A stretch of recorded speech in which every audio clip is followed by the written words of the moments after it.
Jiwoo stood in the giant crystal room and tried not to shake. The room was bigger than any building she had ever seen on Earth. It floated in space around a dead star that glowed with strange purple light. Through the clear walls she could see alien ships that looked like works of art compared to the clunky human vessel that had brought her here. 12 different alien species sat around her in a circle. Some looked like walking trees with too many arms. Others were balls of bright energy that hurt to look at directly. One group moved together like they shared the same brain, which they probably did. All of them were staring at her with what she was pretty sure was amusement. The Galactic Council had been running things in this part of space for over 2,000 years. They kept peace between worlds and settled fights before they became wars. Each species in the council was older and smarter than humans. Their technology was so advanced that it seemed like magic to G-Wu. Earth had only been discovered 6 months ago. A scout ship from the Velinary had picked up old radio signals while mapping the outer edge of the galaxy. The aliens had been curious about the noise and followed it back to a small blue planet. What they found was a young species that had just figured out how to travel faster than light. The humans had done it the hard way. While other species used elegant physics and clean energy, humans had built their first warp drive using brute force and stubbornness. They welded metal plates together and ran cables through gaps. It worked, but it was ugly and loud and left radiation trails wherever it went. Carvin, the Velinary representative, had been the one to suggest inviting humans to join the Galactic Games. He was a tall, thin creature with gray skin and 4 arms. His species was known for being smart and a little cruel. They enjoyed watching other species struggle. The hairless primates might be entertaining. Carvin had told the other council members during a boring meeting about trade routes. Their files show they solve problems in the most backward ways possible. It could be fun to watch them try to compete with real civilizations. The Galactic Games happened every 50 years. They were a tradition that tested each species in different areas like technology, strategy, and intelligence. The winners got respect and better trade deals. The losers became the subject of jokes for the next half-century. No new species had been invited to the games in over 300 years. The council usually only added members after they had proven themselves worthy over many generations. But Carvin's suggestion had come at the right time. The other council members were bored and looking for something new. What harm could they do? Velkara, the ancient energy being, had asked. Her voice sounded like wind chimes in a storm. They barely understand their own technology. Let them play and give us something to laugh about. The vote had been unanimous. Send an invitation to Earth and see what the primitive humans would do. Ji-Woo had been Earth's best diplomat for 15 years. She spoke 7 languages and had helped end 2 wars through careful negotiation. But standing in this crystal room surrounded by beings that were older than human civilization, she felt very small. The invitation had arrived 3 months ago. Through the same scout ship that had discovered Earth, it was written in perfect English, which should have been the first warning sign. The message was polite but had an undertone that Jiwoo recognized from her years in diplomacy. The aliens thought humans were beneath them. Earth's government had debated for weeks about whether to accept. Some officials wanted to refuse, saying it was obviously a trap or a test they could not pass. Others argued that this was humanity's chance to join the galactic community and learn from species that had mastered interstellar travel. In the end, curiosity won. Humans had always been explorers. Even when the odds were against them, they wanted to see what was out there. G-Wu had volunteered to be Earth's representative. She had spent the last 3 months studying everything humans knew about the alien species. It was not much. Most of their information came from brief contact with the scout ship and some very basic cultural exchanges. Now she was here, and she could see the truth in the aliens' eyes. They did not respect humans. They saw Earth's people as primitive creatures who might provide some entertainment. The betting pools she had glimpsed on the way and all showed humans finishing last in every competition. The council leader, a massive creature that looked like a cross between a whale and a spider, began to speak. Its voice came through a translator device that turned its thoughts into words Jiwoo could understand. Welcome, human representative. To the Galactic Games, your species has been granted the honor of participating in our most sacred tradition. You will compete alongside the greatest civilizations in the galaxy in tests of skill, intelligence, and worthiness. Wu knew she was supposed to feel honored. Instead, she felt like she was being set up for a fall. The other species whispered among themselves in languages that sounded like music or static or the grinding of metal. She caught fragments through her translator that confirmed her suspicions. Amusing little creatures, one voice said. I wonder how quickly they will give up, said another. Perhaps we should have invited them to a smaller competition first, suggested a third. Jiwoo straightened her shoulders and looked directly at the council leader. Her voice was steady when she spoke, even though her heart was racing. Earth accepts the invitation to compete in the Galactic Games. We are honored to participate and will do our best to represent our species with dignity. The council leaders. Many eyes blinked slowly, which Jiwoo's briefings had told her was a sign of mild approval among his people. Excellent. The games will begin in 3 months on Nexus Prime. You may select a team of 5 individuals to represent your species. Choose wisely, as their performance will determine how the galaxy views humanity for generations to come. As Jiwoo left the crystal chamber, she could hear the aliens already making jokes about what the human team might try to do. They laughed about human stubbornness and their habit of using violence to solve problems. They made bets about which competition humans would fail first. None of them seemed to consider that those same traits might actually help humans win. Jiwoo smiled to herself as she boarded her ship. The aliens had made one critical mistake. They had judged humans by their technology instead of their character. They saw the crude ships and simple tools and assumed that meant humans were crude and simple too.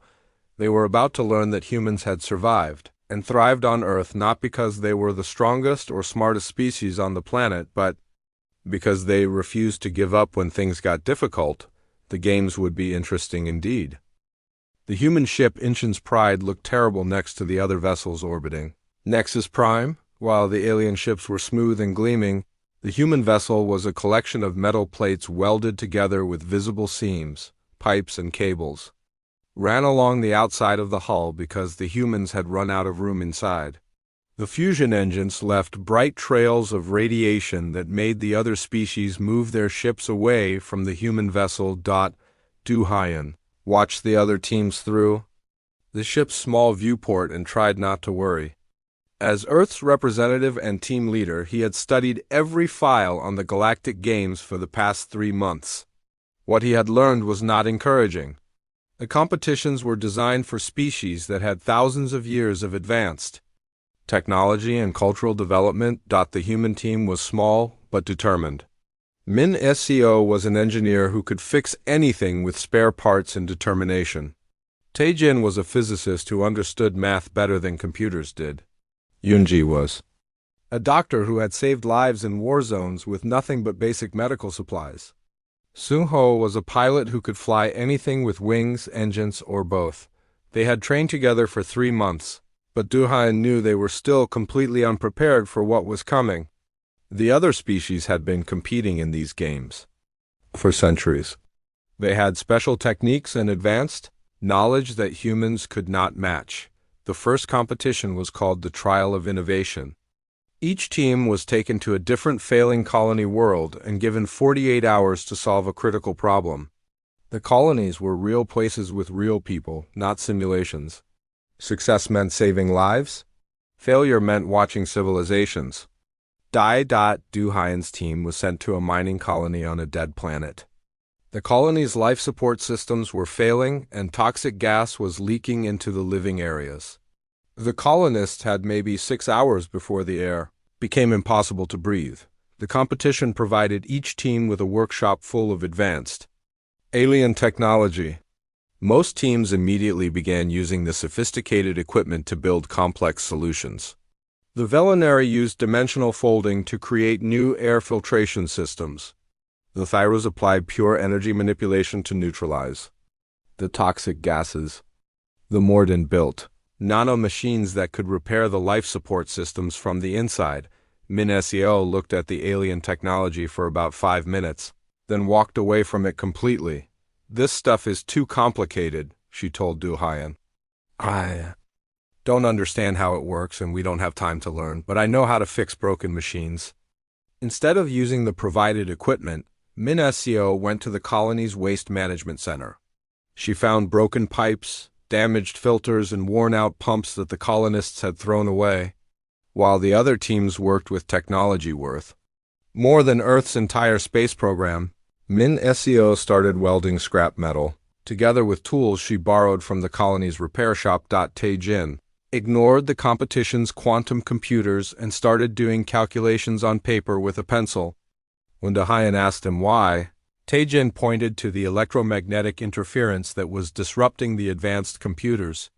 The alien computers keep crashing because of the radiation from the gas leaks, he explained.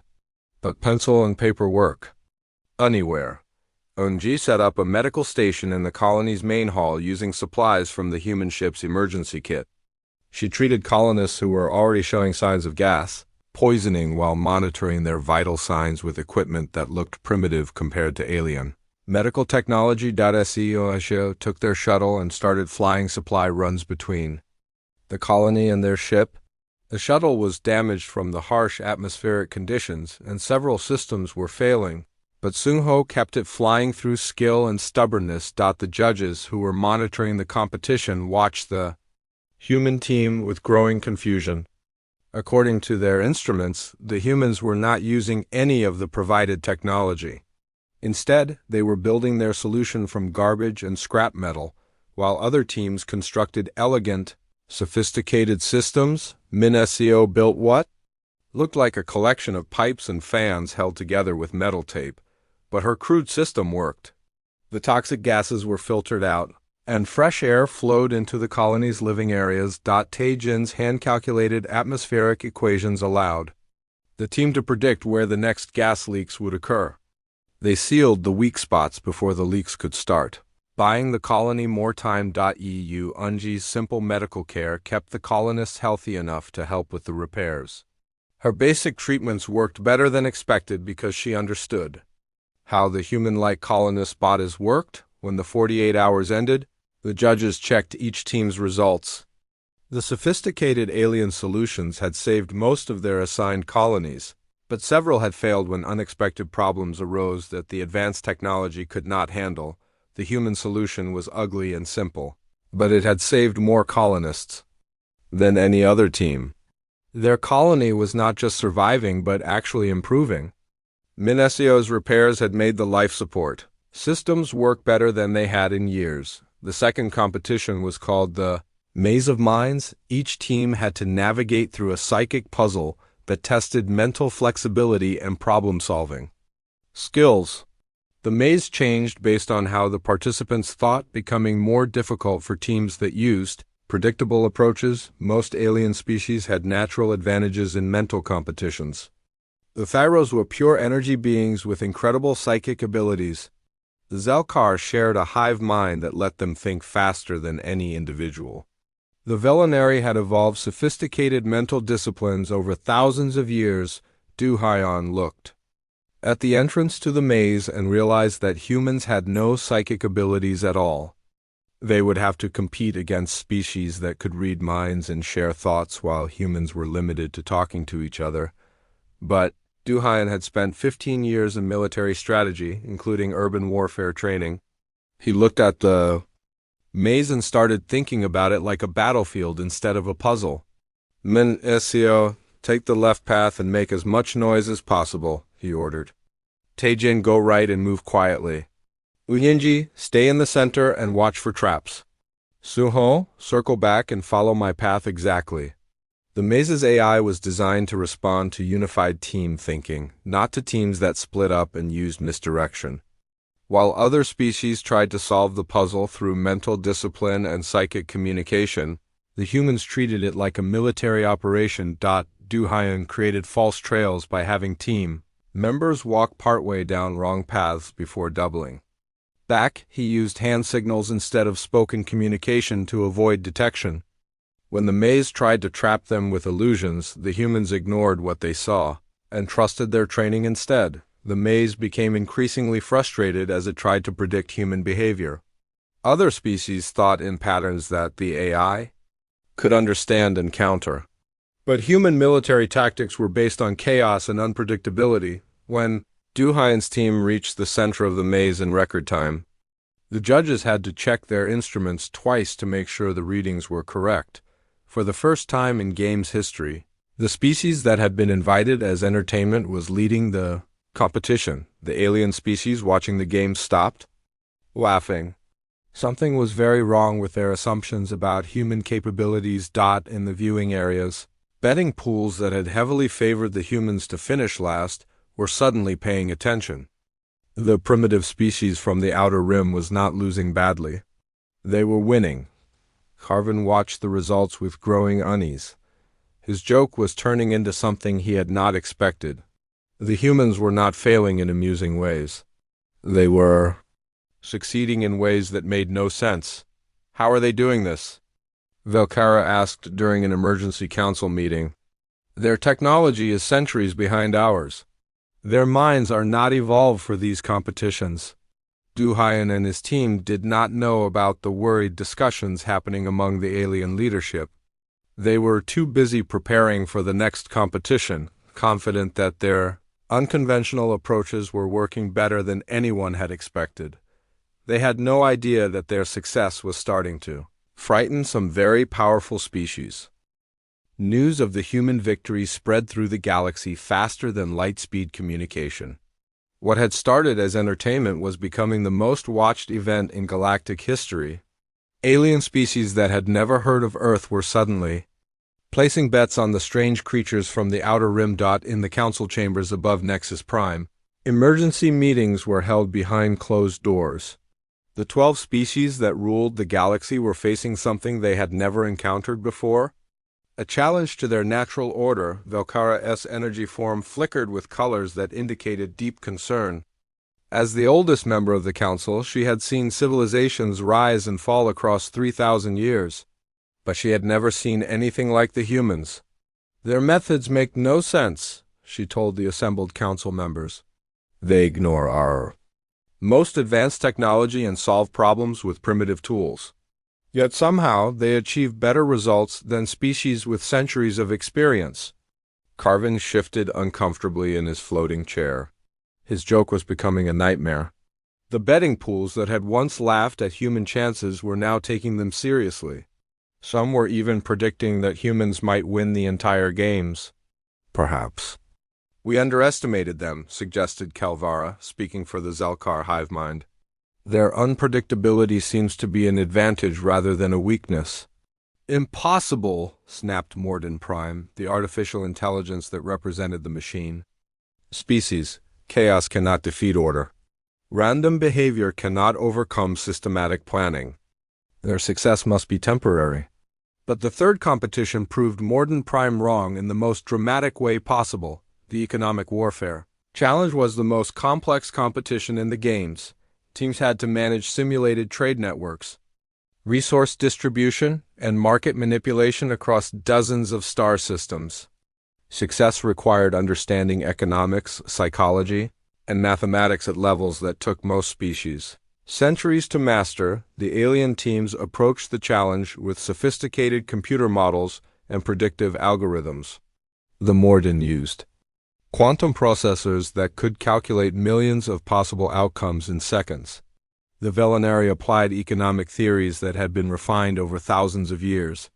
The Thyros used their energy-based consciousness to process multiple data streams simultaneously. Duhayan looked at the economic simulation and felt completely lost.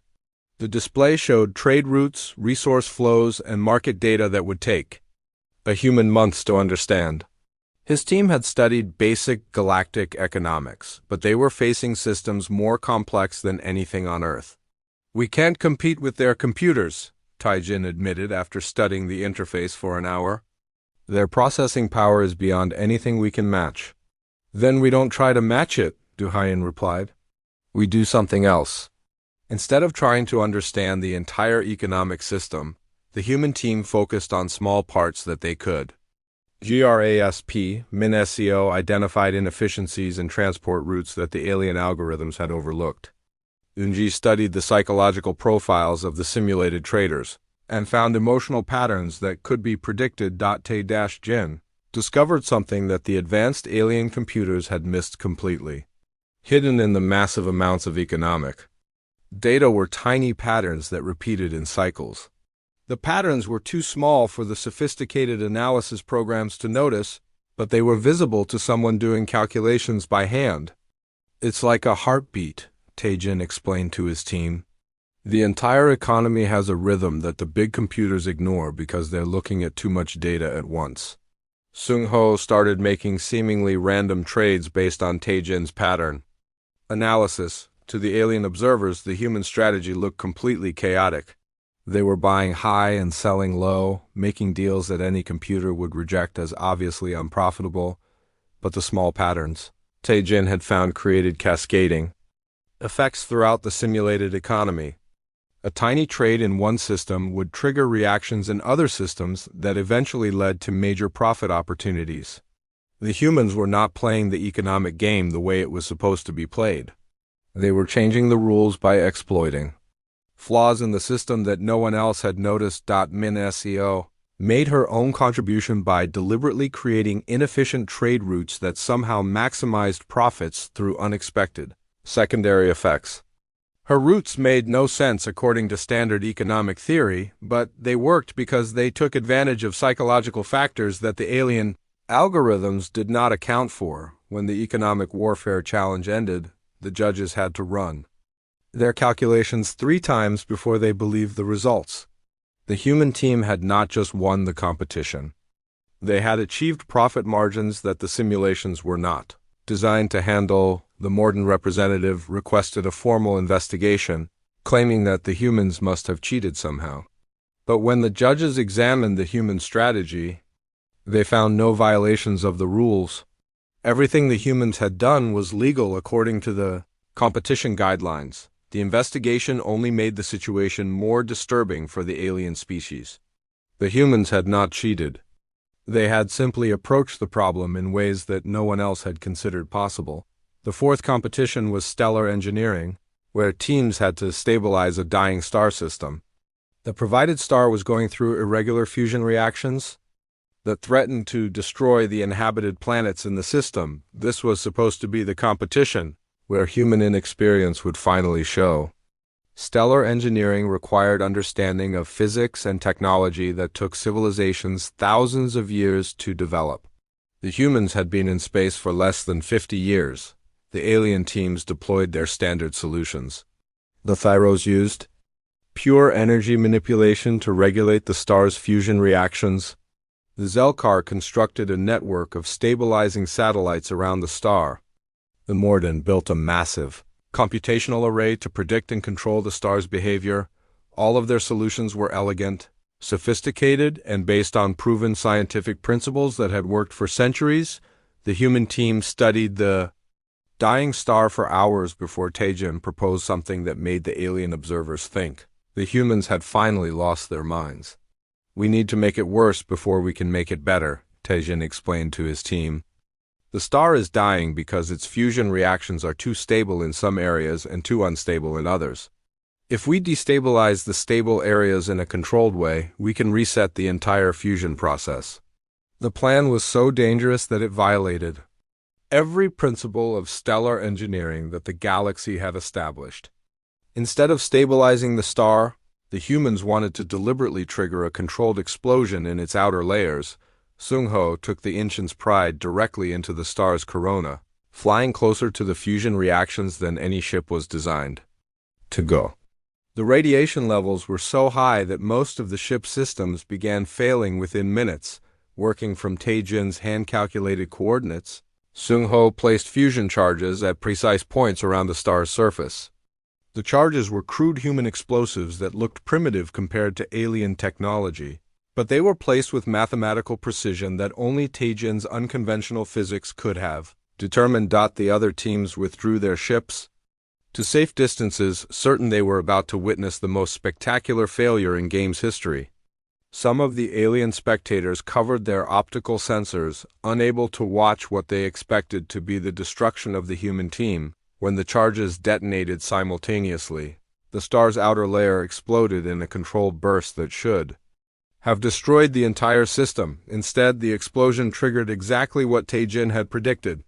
The star's fusion reactions reset to a stable pattern that was actually more efficient than the original configuration.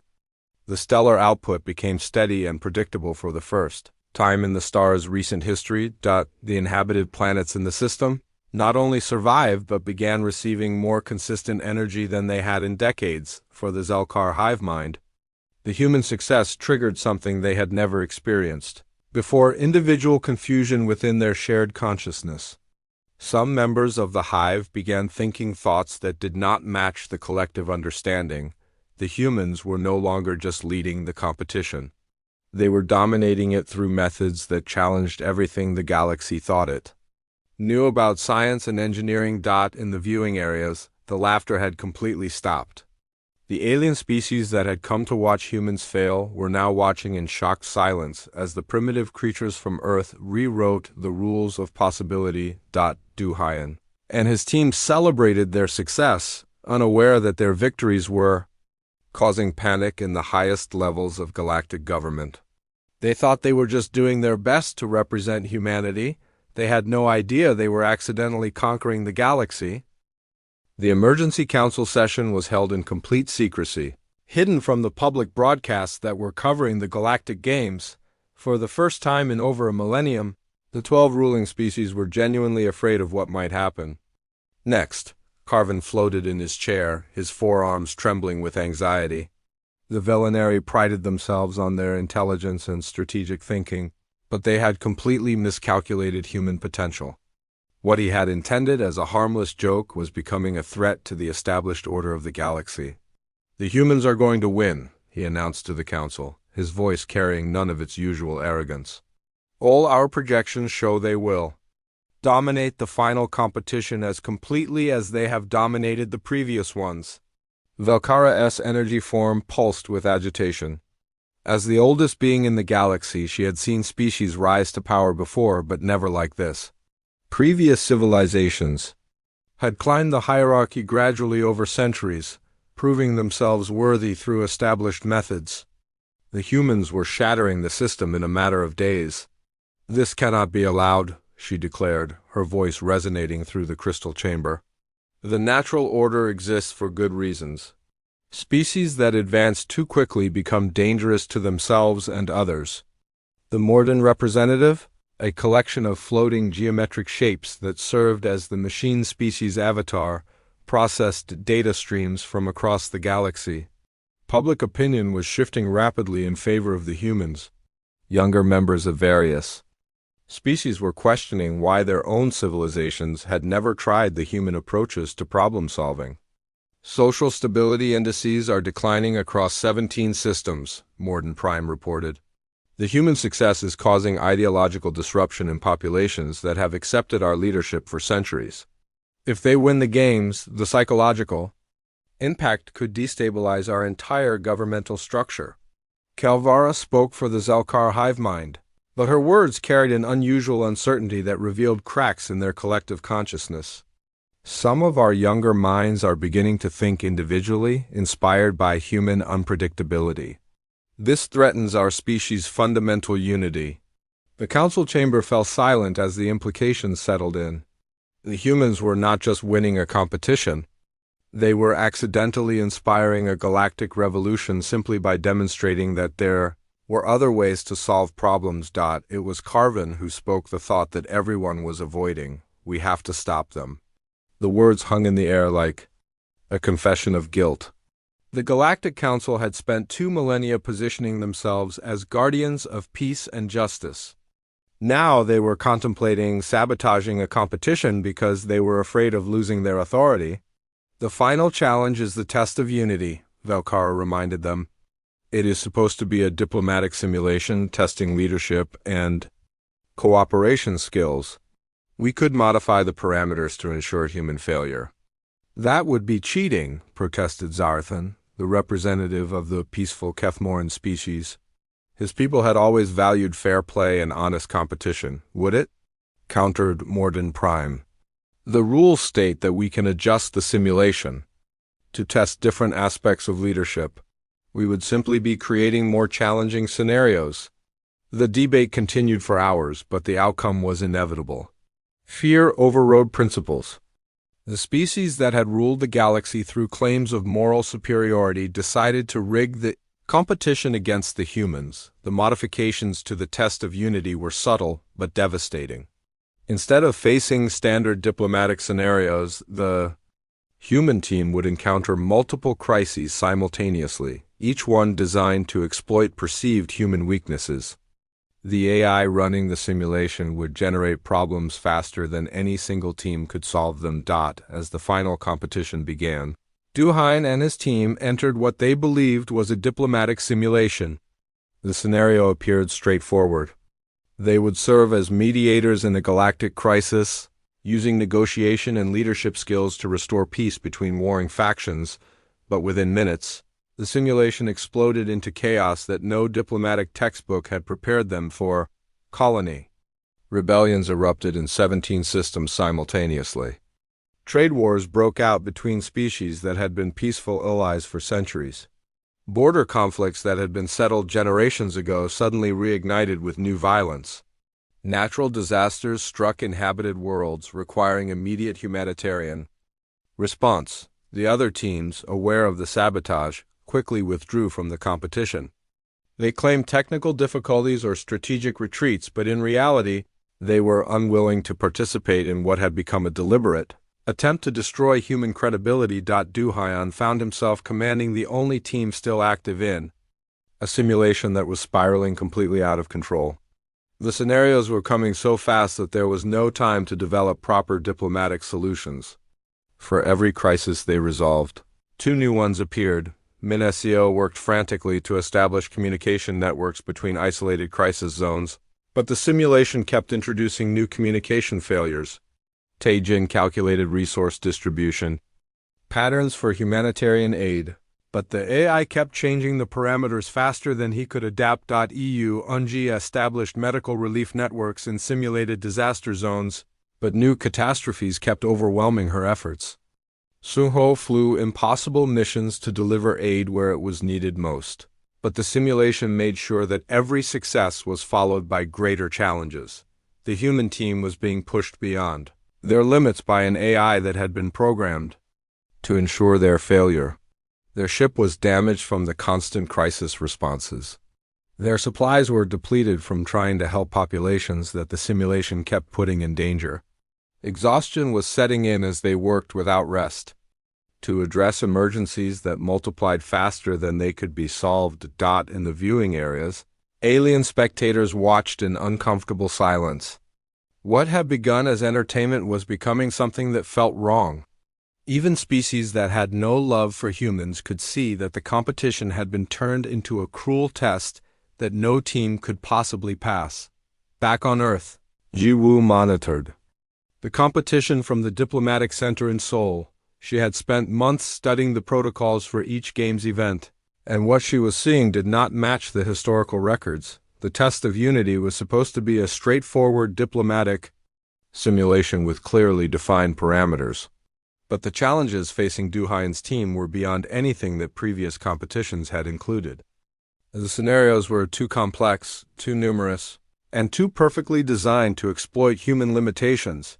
Yiwu began analyzing the data streams from the competition, comparing them to archived records from previous games. What she found made her blood run cold. The crisis scenarios facing the human team were not random events generated by the simulation. They were being created in real time by operators who were deliberately overwhelming the humans with impossible choices and no-win situations. Someone was cheating, and they were cheating specifically to ensure that humanity failed in the most humiliating way possible. Ji Woo's hands shook as she composed the message that would change everything. She was about to accuse the Galactic Council of corruption, a charge that could result in Earth being expelled from the galactic community forever, but she was also about to give Duhain's team the information they needed to understand what was really happening to them. The message was simple. They're rigging the game against you. The crises are artificial. You're not competing anymore. You're being tested to see how much you can endure before you break. When Duhain received Jiwoo's transmission, he felt something change inside him. The exhaustion and frustration that had been building for hours transformed into something much more dangerous. The aliens had made a critical mistake. They had tried to break human spirit through overwhelming adversity. But adversity was what had made humans strong in the first place.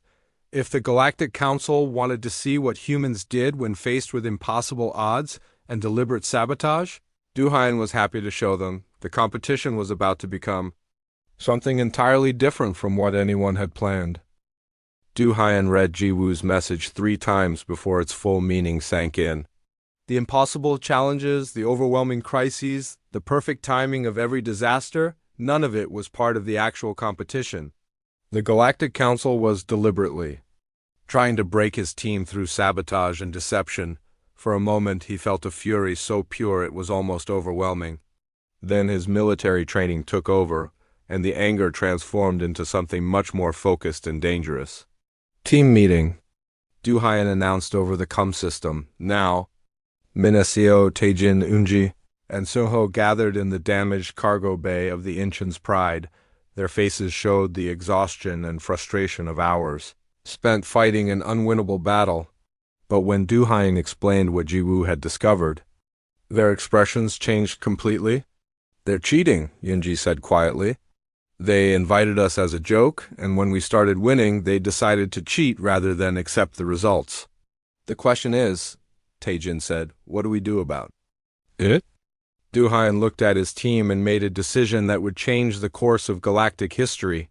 "We stop playing their game and start playing ours." The test of unity had been designed as a diplomatic simulation, but Duhain abandoned the diplomatic protocols completely. If the Council wanted to create real crises instead of simulated ones, he would treat them as real emergencies requiring real solutions. Instead of trying to negotiate with the artificial crisis scenarios, Minaseo began reverse engineering the game's technology. She was not trying to win points anymore.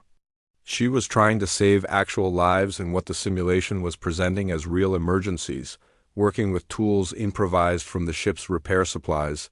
Minaseo started building communication networks that the simulation's sabotage could not disrupt. Her crude but effective systems connected isolated crisis zones and allowed coordinated responses that the AI had not been programmed to prevent. Taejin stopped treating the scenarios as diplomatic puzzles and started analyzing them as engineering problems. Using his hand-calculated methods, he traced the artificial disasters back to their source in the simulation's control systems. "I found something," Taejin announced after hours of calculations. "The crisis generation is coming from external inputs. Someone is manually adding disasters to the simulation from outside the system. Can you trace it back to them?" Duhain asked. "Better than that. I can prove they're doing it and broadcast the evidence to everyone watching the games." While Taejin worked on exposing the sabotage, Seungho took the Incheon's Pride beyond its safety limits. He was no longer following the simulation's guidelines about where ships could go. Instead, he flew to places in the test galaxy that no vessel was supposed to reach, delivering aid and supplies to crisis zones that the sabotage had tried to isolate. Eunji established medical relief networks that connected all the simulated disaster areas. Her systems were so effective that they began improving conditions in the test scenarios beyond their original parameters. The simulation's AI could not keep up with the rapid improvements she was making to its supposedly hopeless situations. Working together, the human team was not just solving the artificial crises, they were systematically dismantling the sabotage attempt by treating it as an engineering challenge instead of a diplomatic test. The results were visible to everyone watching the games. The impossible scenarios that had been designed to overwhelm the humans were being resolved one by one. More importantly, Taejin's analysis was providing clear evidence of the external manipulation. In the council chambers, panic was setting in as the sabotage was exposed in real time. The evidence Taejin had gathered showed exactly how the crises had been artificially generated and who had authorized the modifications to the simulation. Carvin watched his political career collapse as the data streams proved his involvement in the cheating. Valkyra's energy form flickered with what might have been shame as her role in the conspiracy became public knowledge, but the humans were not finished. Ji-woo had been monitoring the situation from Earth, and she was preparing for the most important diplomatic speech of her career. The final broadcast went out to every species in the galaxy. Ji-woo stood in the same crystal chamber where the human journey had begun, but this time she was not asking for permission or acceptance. She was delivering an ultimatum. "Citizens of the galaxy," she began, her voice steady and clear. "You invited us as entertainment. You sabotaged us when we succeeded, and still we prevailed. This tells you something important about humanity that you need to understand." The alien representatives shifted uncomfortably in their seats as Ji-woo continued. "We don't just compete, we adapt, overcome, and thrive under conditions that would destroy others. You made the mistake of underestimating us once. Don't make it again." Ji-woo's speech was broadcast live to billions of beings across hundreds of worlds. The evidence of the Council's cheating was displayed alongside her words, proving that the species that claimed to represent justice and fair play had been willing to cheat rather than accept an honest defeat. "Humanity is not asking to join your galactic community," Ji-woo declared. "We are informing you that we are now part of it, whether you accept us or not. We have proven our capabilities, exposed your corruption, and demonstrated that we will not be intimidated by those who abuse their power." The games ended with humanity's total victory, but that was just the beginning. The evidence of Council corruption had triggered political upheaval across the galaxy. Species that had accepted alien leadership for centuries began questioning why they had never been allowed to try different approaches to their problems. Within a year, human colonies had spread throughout Council space. The crude but effective engineering principles that Min SCO had demonstrated became the foundation for a new approach to galactic infrastructure. Taejin's mathematical methods were taught in schools across dozens of worlds. Yunji's medical techniques saved millions of lives in species that had never considered human style. Improvisation. Du Hyun was elected to the Galactic Council as Earth's first representative, but he was not the only human in galactic government. Seung-ho founded the Galactic Pilot Academy, training beings from multiple species in human flight techniques that emphasized adaptability over perfection. The political changes were even more dramatic than the technological ones. Species that had been excluded from power for millennia found themselves with new opportunities as the old hierarchies crumbled. The rigid system that had kept the same 12 species in control for thousands of years was replaced by a more flexible structure that valued innovation and results over tradition and status. Ji-woo eventually became Earth's first galactic chancellor, ruling not through conquest or force, but through the same qualities that had won the games: adaptability, determination, and the uniquely human ability to turn impossible situations into opportunities. 50 years later, as Ji-woo stood in the crystal chamber where humanity's journey had begun, she reflected on the irony of their situation. The species that had once mocked human primitive tendencies now sent their children to Earth to learn human problem-solving techniques. The hairless primates had become the galaxy's most trusted experts at handling impossible situations. Carvin, now ancient even by Velinary standards, approached her after a council session. His once proud demeanor had been replaced by something that might have been respect. "I owe your species an apology," he said quietly. "My joke became your triumph, but perhaps that was justice." Ji-woo smiled, remembering the fear and uncertainty she had felt during her first visit to this chamber. "No apology necessary. After all, you gave us exactly what we needed, a chance to prove what humanity can do when everyone expects us to fail." The galaxy had learned a valuable lesson about underestimating the species from the small blue planet in the outer rim. Humanity had not conquered through superior technology or overwhelming force. They had conquered through something far more powerful, the refusal to accept defeat. No matter what the odds, in the end, the Galactic Council had been right about one thing. Inviting humanity to the games had indeed been a joke. The joke was on them,